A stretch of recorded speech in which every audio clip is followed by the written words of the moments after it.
Keyshawn Davis, man, first and foremost, going pro. Right? Yeah. What made the decision to say, you know what, I'm going to go pro? I'm done with the amateurs. Man, I just feel like it was the perfect timing, man. You know, the Olympics over with. You know, nothing going on in the amateurs right now. My brother about to make his first homecoming. I'm like, hey, it's the perfect time. You know, it's gonna be great. Ain't nobody get opportunity like this, like me, for me to come home on my pro debut. So I just had to take the opportunity. You know, a lot of people who are familiar with your brothers, they don't really know too much unless they've been watching the amateurs, seeing, you know, the damage that you've been doing out there. No problem at all. But you're pretty tall, right? Like in general, right? How tall?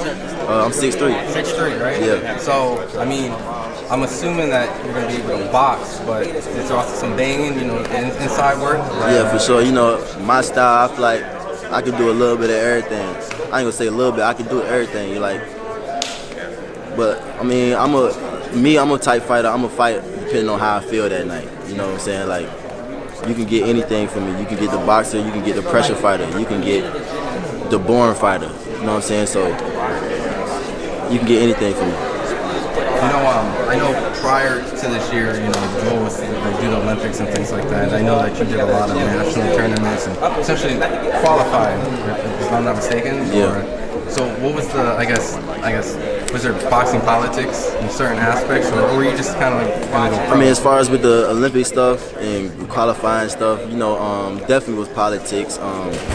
They just chose the guy that they've been working with over the 3 years instead of choosing the better guy. I mean, but I don't judge. I don't care. You know, it's their business. They can do whatever they want to do with it. But you know, I'm here now. I'm about to turn pro. I'm about to have fun.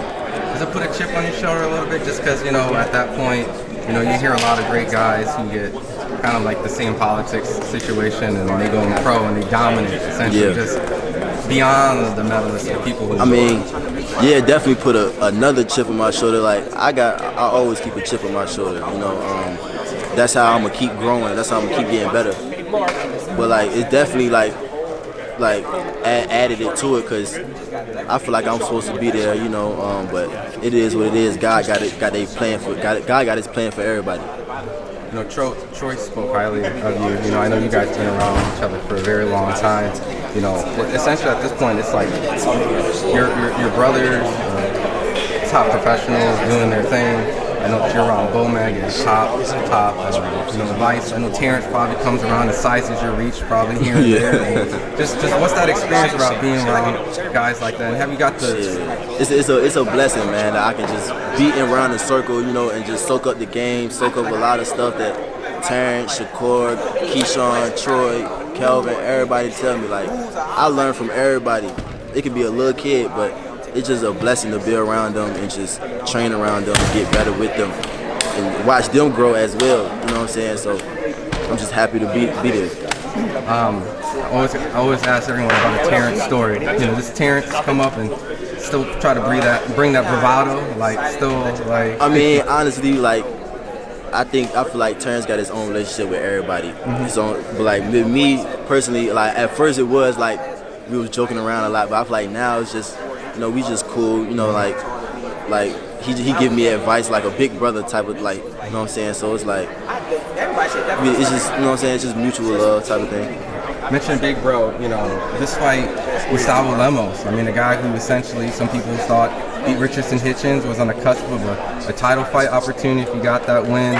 And, you know, Keyshawn said, hey, I want that fight for my homecoming. Like, that, you know, some people might be like, yo, homecoming fight's supposed to be like, you know, easy fight, you know, but what's your thoughts on that? I mean, that's my brother, you know, like, he always been getting into something, you know what I'm saying? Me being around my brother all my life, like, he always gonna find, I ain't gonna say find his way, but he always gonna get himself into something. You know what I'm saying? So with him picking him, I ain't surprised. That's my brother. You know, we gonna go in there and fight. It's boxing. You know what I'm saying? So that's him. My last question is, you know, I know this is insane. You got the mayor. You know, you got, you know, big guys probably for Virginia. I wouldn't be surprised if Pusha T showed up. Or, you know, some of those big names. But ultimately, this is your pro debut. And for the fight fans who've never seen you, when you tune in, what can you tell them, you know, when they watch the fight? My fault. I kind of do it. No, you're fine. Just final words. Like, you know, it's going to be a crazy moment, right? Yeah. Overall, for the fans that will be tuning in, what's the message to them? Shit, make sure you there on time. You know what I'm saying?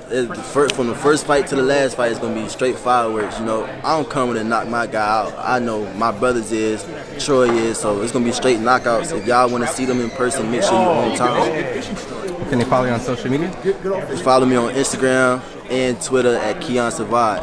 Keon is Savard is Davis backwards. You know what I'm saying? A lot of people get that confused. So yeah. Appreciate it.